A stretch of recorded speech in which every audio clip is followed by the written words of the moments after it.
My child, if you have arrived here at the very end of a long and tiring season, then linger with me, just for a little while. I know part of you expected nothing new. I know you have heard 100 voices promise change and watched the days pass with everything looking the same. And yet, somehow, you stopped here. You let this one play. Maybe a quiet part of you is still hoping that something could be different. You do not have to silence that hope to listen. You do not have to explain it or defend it or feel foolish for it. You only have to stay and let these words settle over your heart. So loosen your shoulders and breathe out the day you have been holding, and give yourself these few minutes to simply receive.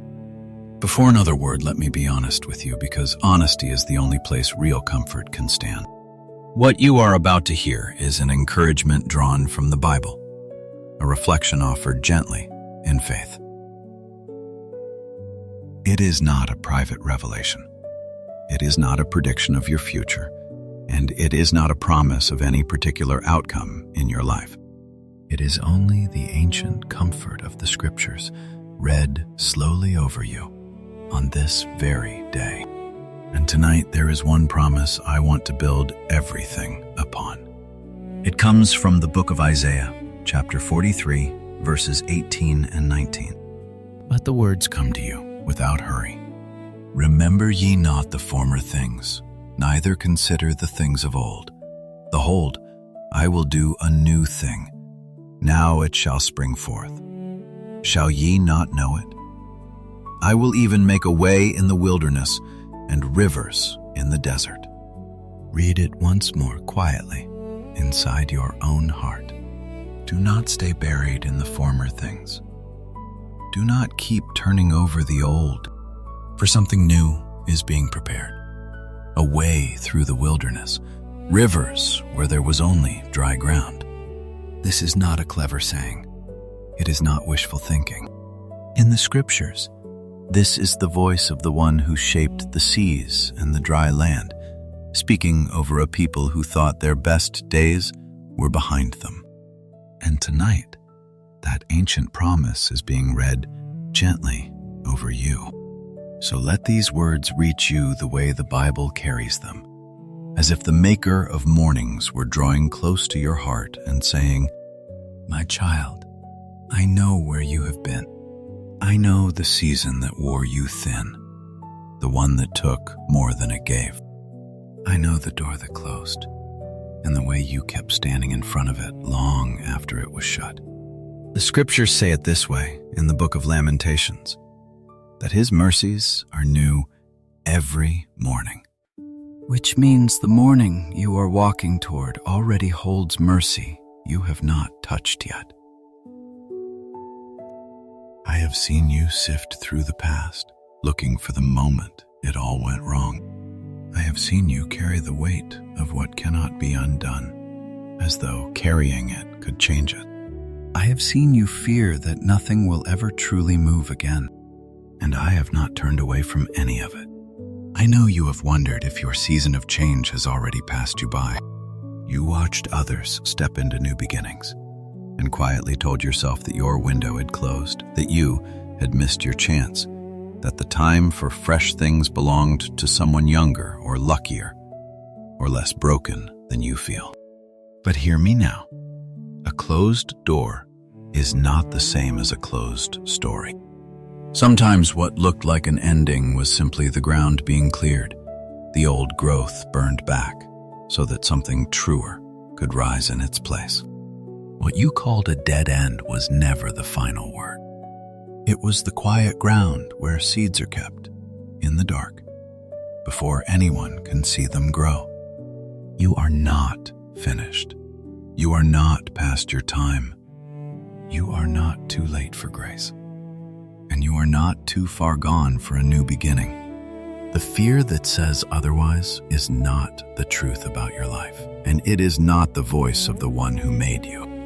There is a story you have been telling yourself, isn't there?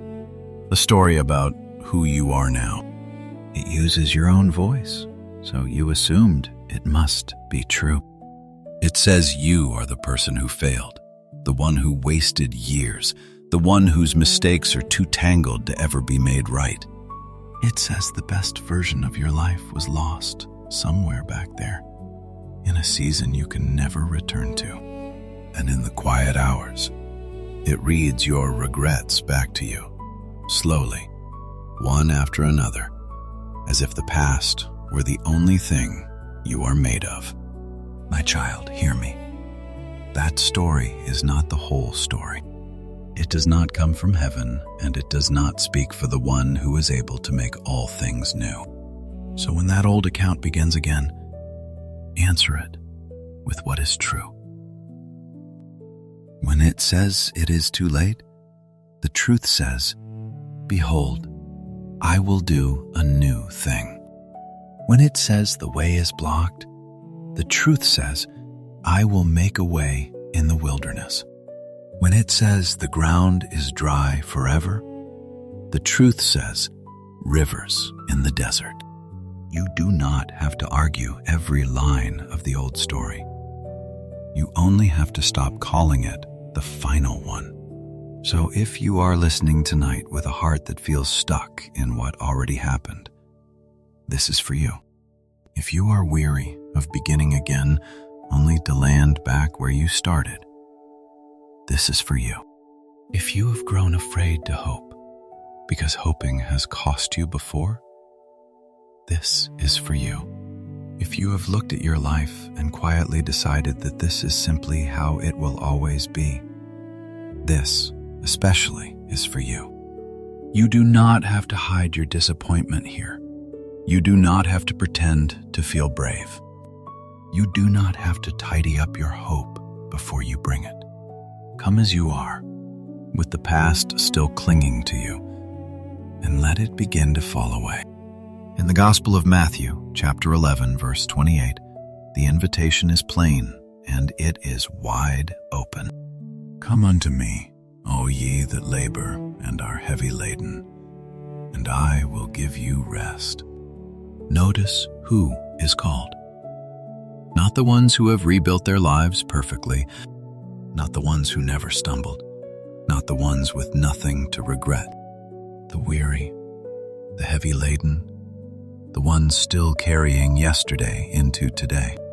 That invitation has your name written inside it, exactly as you are tonight. You do not have to fix your past before you are welcome. You do not have to earn a fresh start. The scriptures never say, "Come once you have undone every mistake." They say, "Come, and rest will be given." And there is one more word I want to set before you, spoken by the one seated on the throne. It is found in the book of Revelation, chapter 21, verse 5. Listen with all of you. "Behold, I make all things new." Stay with those words for a moment. Not "I make a few things new," not "I make the easy things new." All things, the tired places, the broken places, the places you were certain were beyond repair. This is the heart of the one the scriptures describe. A God whose nature is to renew, to restore, to begin again. If the only future you can imagine is a copy of your hardest yesterdays, let this verse begin to lift your eyes tonight. You serve a God who makes things new, and you are not outside the reach of that promise. And I want to speak to you about the years you feel you have lost, the seasons that slipped away, the time spent on the wrong road, the chances you did not take, and the ones you did that ended in sorrow. You have counted them up, haven't you, and decided the bill was too high to ever recover. You thought those years were simply gone, swallowed, with nothing left to show. But the scriptures speak of a God who can restore the years, who can bring purpose out of what looked entirely wasted. Nothing in your life is too far buried for grace to reach. None of it has to stay where the past left it. Sometimes the way forward does not look like getting back what was lost. Sometimes it looks like something new growing up in its place. And new is not lesser.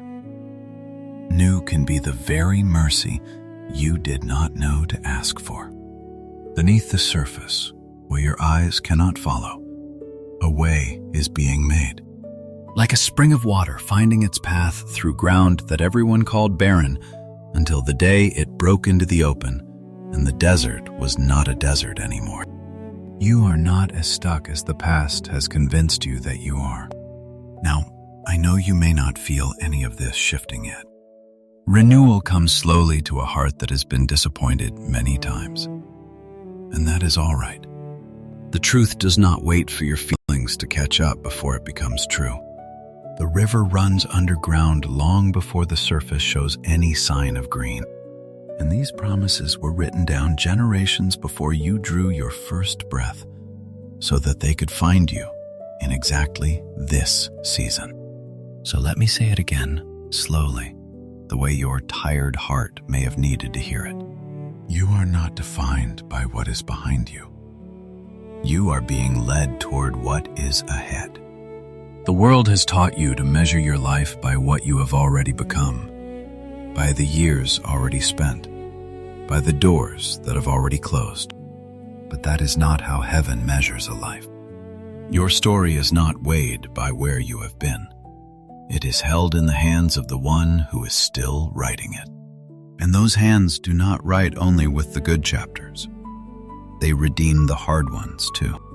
When you have lost, you are not finished. When you have failed, you are not finished. When the season felt dead, it was not the end. And on the days you were sure nothing would ever change, change was already on its quiet way.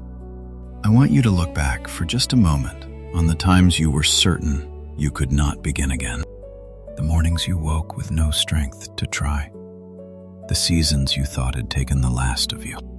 And yet, here you are, still breathing, still listening, still reaching even now for something more. Do you ever wonder how a flicker of hope kept returning when you had every reason to let it die?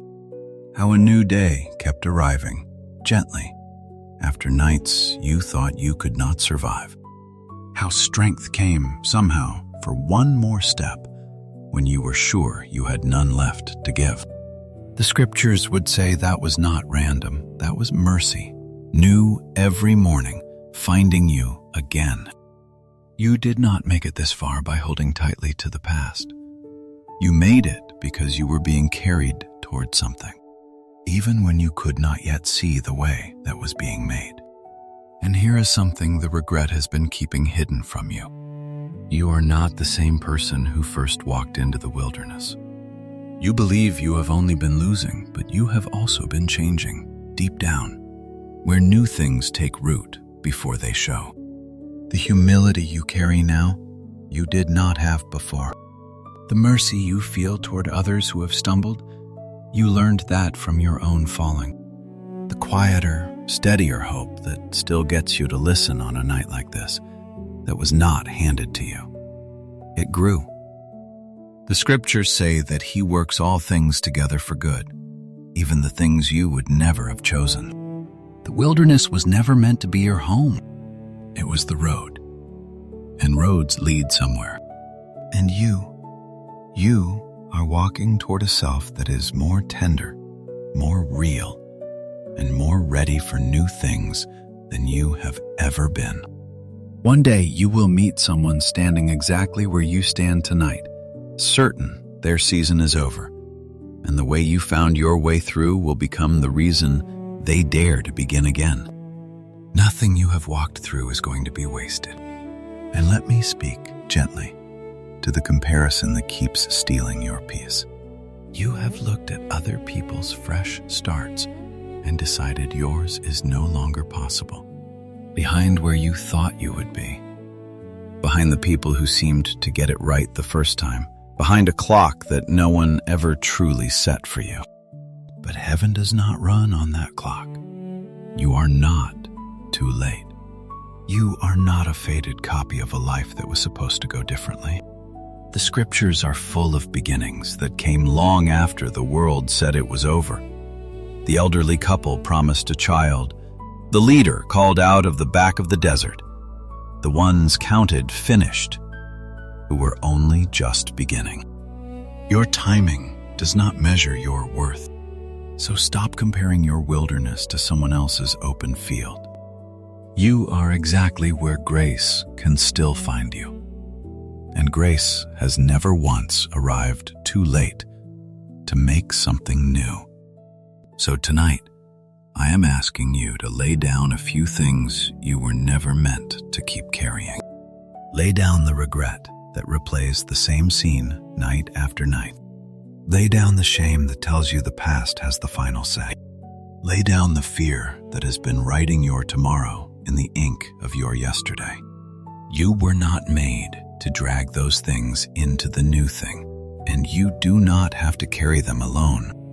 And about that past you keep returning to, the choices you cannot unmake, the version of yourself you wish you could go back and warn. Hear this carefully, my child. You are not the worst chapter of your story. You are not the sum of the things you would do differently.